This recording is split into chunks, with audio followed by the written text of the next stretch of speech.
found my name and said, here is a ladder, be quick, there be a ladder on the other side of the wall. So I ran. And there was no ladder on the other side. The wall with 3.5 meter with barbed wire and broken glass on the top. I could see from the floor some Germans starting to put their arms towards me. It was the early afternoon, good visibility. The man was terribly annoyed with me, just ran up, calling me all sorts of names, and then he snake jumped on the other side of the wall and pulled me down. Because my grandma put few layers of clothes on me, because she knew that I cannot leave the ghetto with a suitcase, I didn't have anything fractured, just limping and very miserable. I joined the group of women, and I found out that they were coming from the Polish side of Warsaw, when of course there was no normal work, there was no normal life. They were coming to ghetto, ransacking the empty places, and taking whatever they could carry out and might be sell on the market. We came to some place which looked like never people live in it. They started to make the sleeping places at the floor, and I thought, if I stay with these people in the morning, they will take me to Germany and tell them that I am from the ghetto.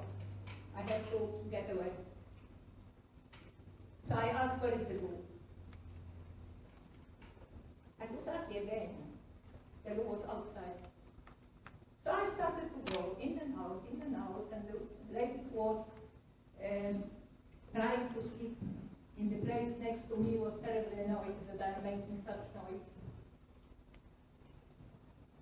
When it looked like light will soon start appearing, I went allegedly to the lawyer and never returned. And that was the beginning of the most unbelievable story.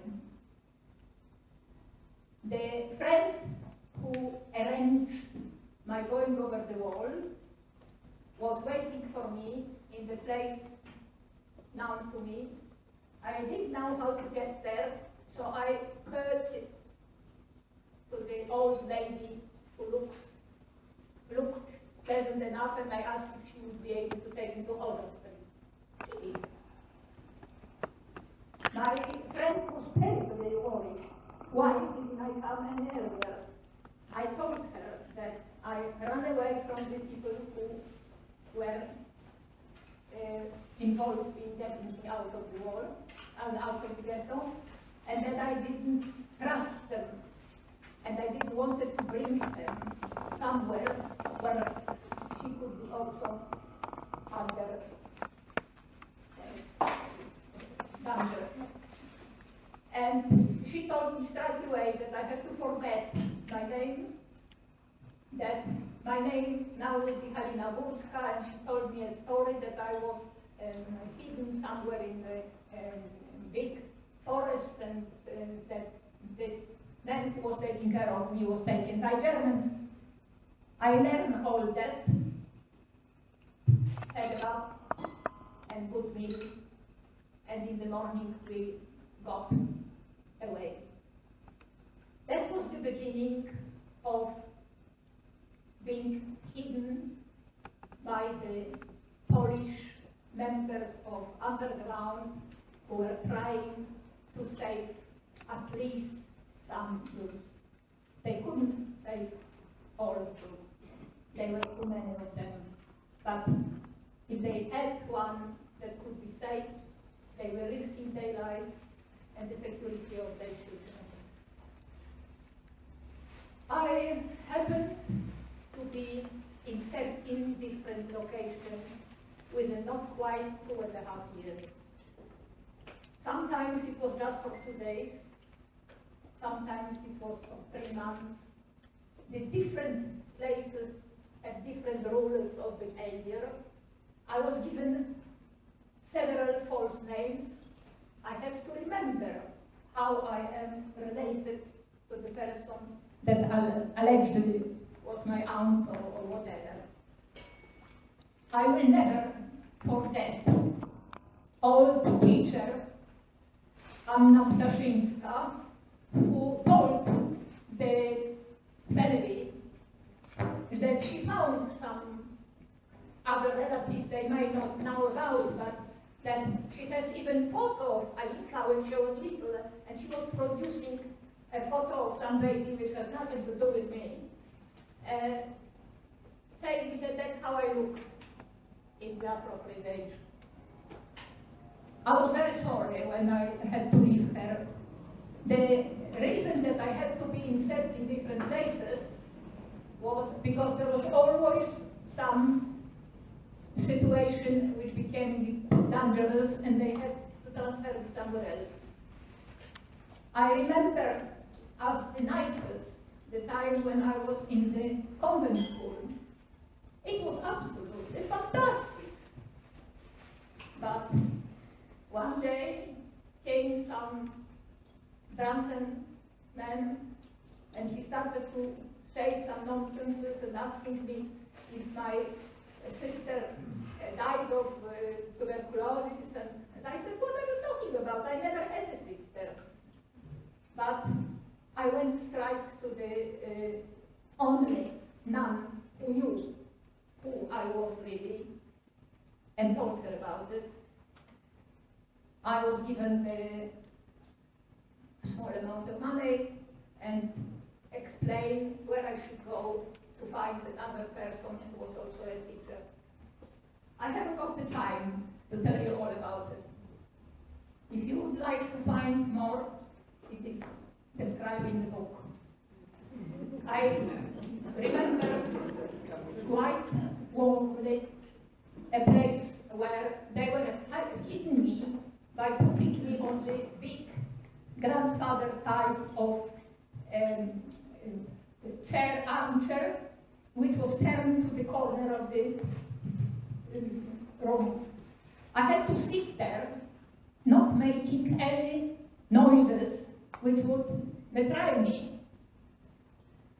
The lady who was taking care of it tried to make me to do some sewing.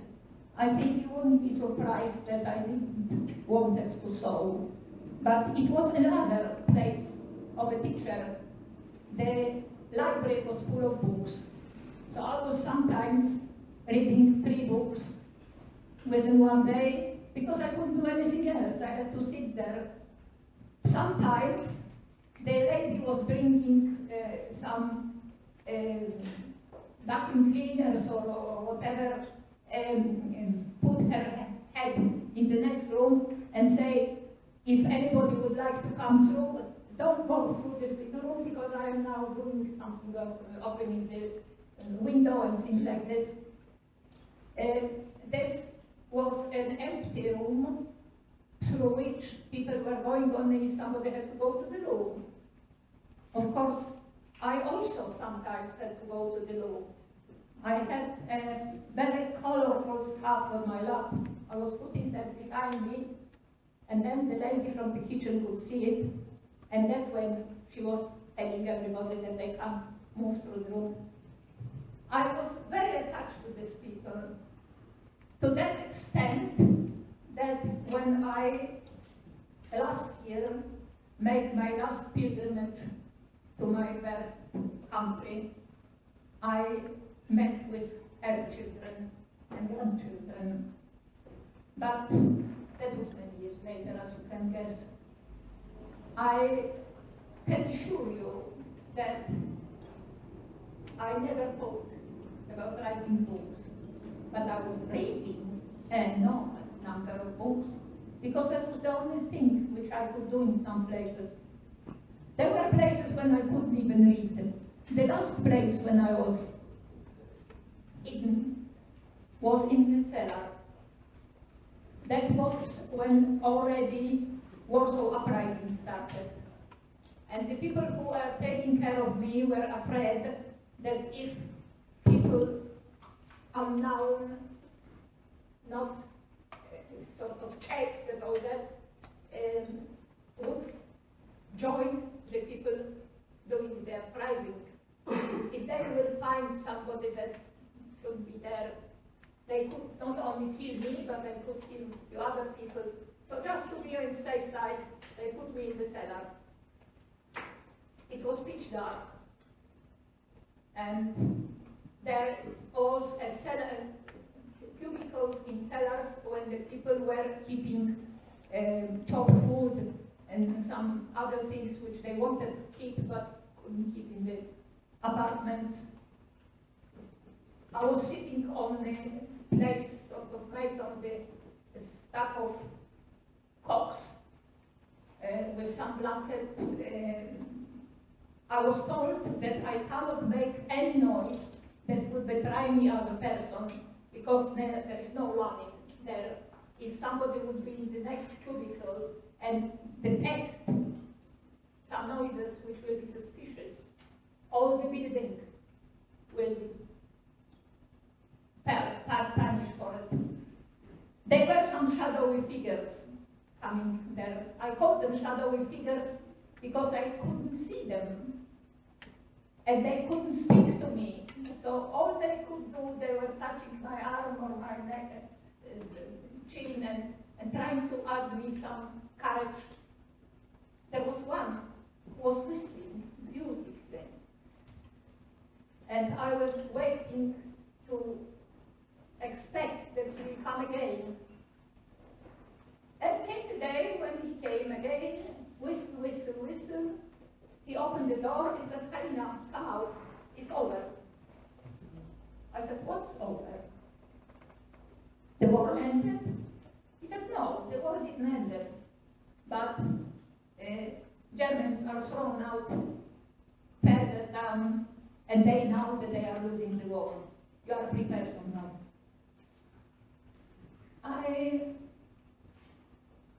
didn't know what to do with myself. And the only thing I was clinging to was the knowledge that the Poles who were trying to save me, not even knowing anything about me, were not only saving my life, but they also showed me a model of behavior, which meant that I have to do something so I would be able to help the others. I was very interested in that, how these things happened. I started to love some of the people who were showing me affection. And when the war really ended, some months later, I gave a word to my, I would say, head savior, that I will keep my false surname, and that I will be pretending that I am just from whatever the story of my last false identity was given to me. I was very sad. I told the kind lady, so 7 generations of my ancestors with definitely not Polish sounding names could live in this country and it was all right. And now I, to stay in my country, have to pretend that I'm somebody else. She said, you have to understand, this war may change everything. We don't know what would happen. We love you. We want you to forget all the terrible things that you witnessed and to live normally. So I tried to do it. And because of that, I didn't say a word about my story for over 20 years. I, first of all, wanted to do something about my education, and I was lucky. There were special courses of prepared for people like myself who couldn't normally go to school and enter university. So it was only very shortly after the war ended that I was on the so-called 0 year of medical degree.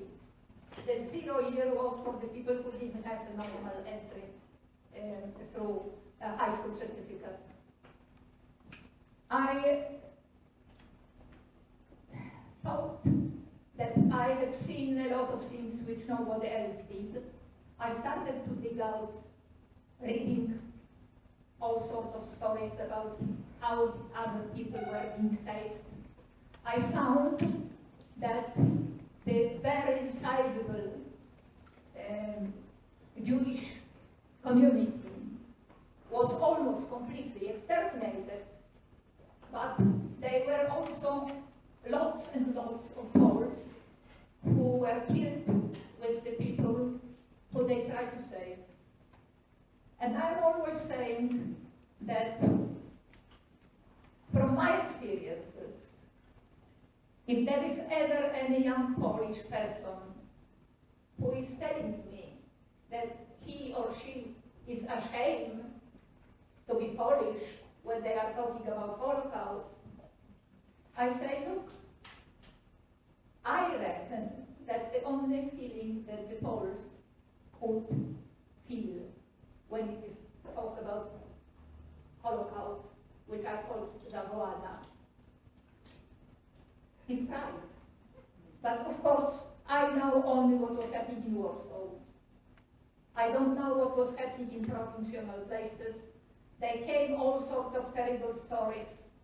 But with all that, I found out about the Council for Assistance to Jews with cryptonym Revolta. I found out the statistics, how many people were killed and why and where, and how many people decided not to talk about it ever. So I didn't.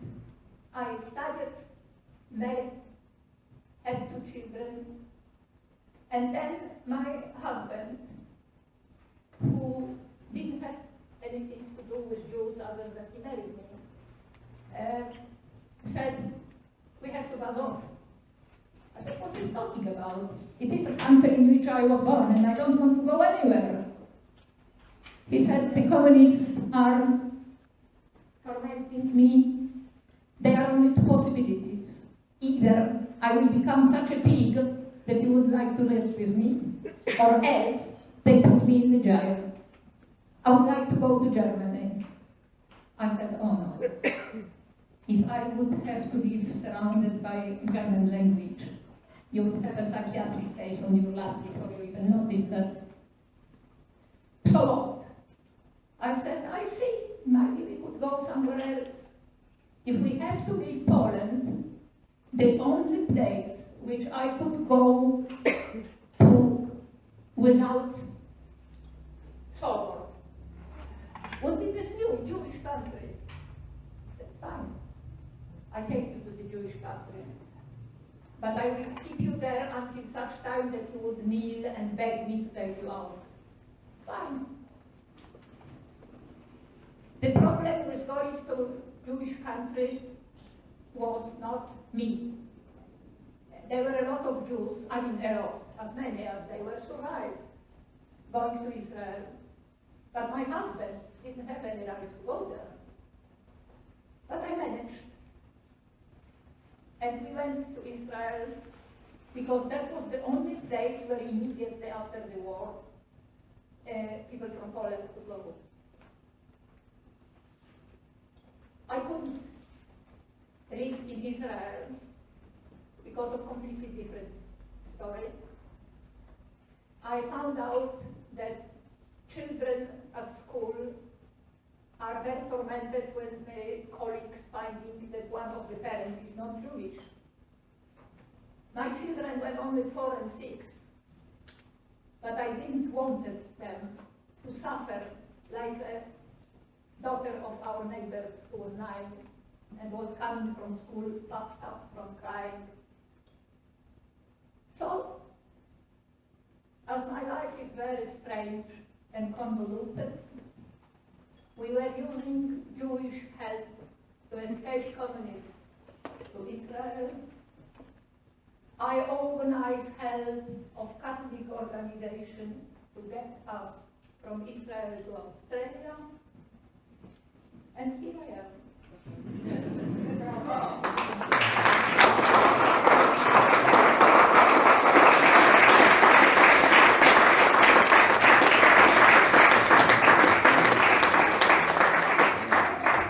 The last days of German occupation on the right bank of the Vistula were characterized by acute shortages of food.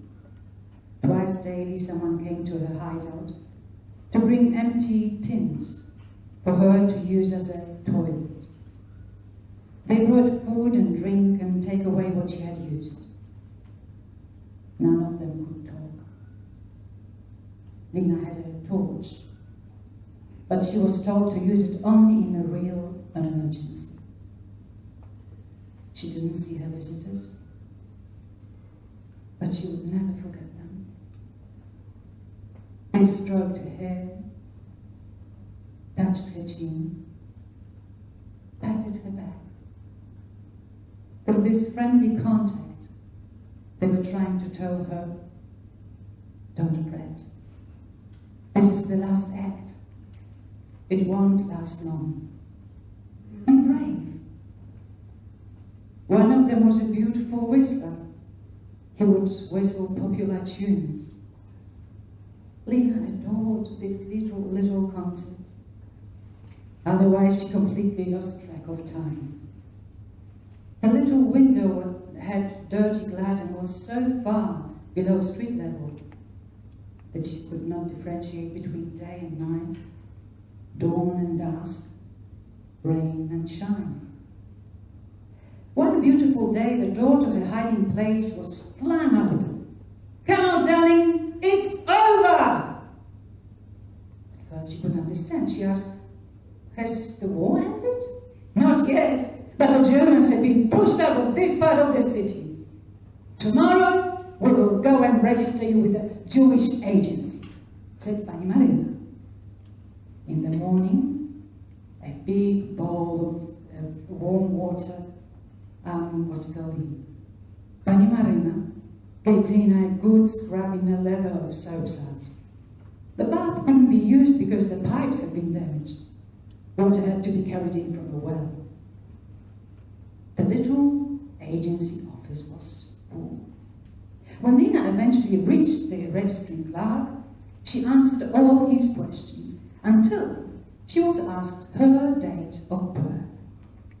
Oh, it felt so good to be able to give true information. But this time the man wasn't satisfied. "It can't be," he said flatly. "What can't be? I should know when I was born, don't you think? But I didn't ask you for your birth date. I need a birth date for this Jewish lady." "Which Jewish lady?" asked Lina. "The one you brought in to register?" said the clerk, pointing to Pani Marina. Lina burst out laughing. "This is the Polish lady who saved my life. I am the Jewish girl to be registered." Thank you.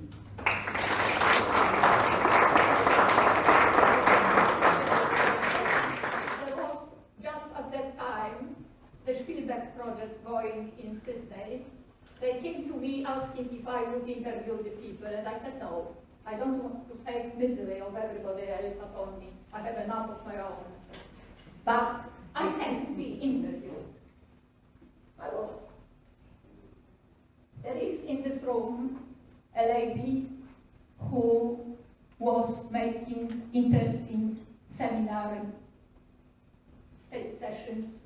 in the Sydney Museum. At some stage, she wanted to say something about the Jewish sort of much harder than any other definition. She asked if she could use something from my Spielberg. I said, of course. That was quite popular. So I decided that maybe I should start telling the story.